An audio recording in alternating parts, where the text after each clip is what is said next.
Kremlin propagandists have continuously sought to place the blame for the food crisis on Ukraine, falsely claiming that it has failed to export its produce to the countries that are most in need.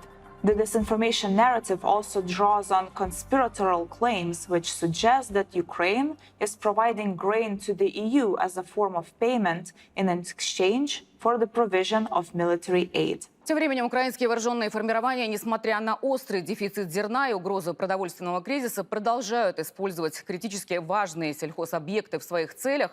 ВСУ размещают бронетехнику и оборудуют огневые точки в зерно- и овощехранилищах.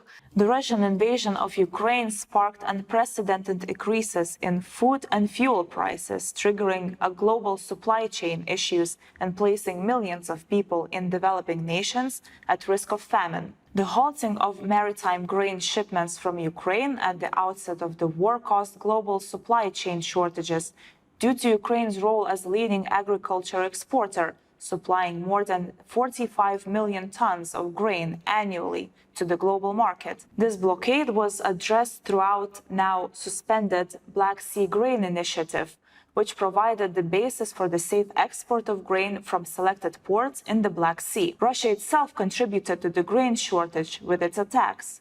Missile strikes on Odessa on July 19 this year destroyed 60,000 tons of grain and damaged storage infrastructure.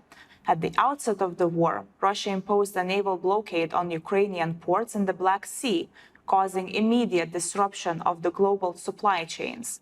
By September 2022, an estimated 15.7% of Ukraine's crop storage facilities have been impacted by the conflict, with facilities seized, destroyed, or damaged by Russian armed forces. Claims that the majority of Ukrainian grain exports are going to the European Union instead of the developing nations are unfounded. As of July 2023, the UN Black Sea Grain Initiative database, which tracks all vessel movements under the agreement, reveals that 57% of the exports have been to developing countries. This initiative allowed Ukraine to export almost 33 million tons of grain and other foodstuffs. Kremlin propagandists obscure the fact that much of the produce which is received by the EU or developed nations is often redistributed to a final destination or processed for export. And lastly, there is just no concrete evidence to suggest that Ukraine is selling grain to the EU in exchange for military aid. Thanks for watching. You can find all of our analysis on debunk.org website, subscribe to catch our latest videos, and also follow us on our social media channels.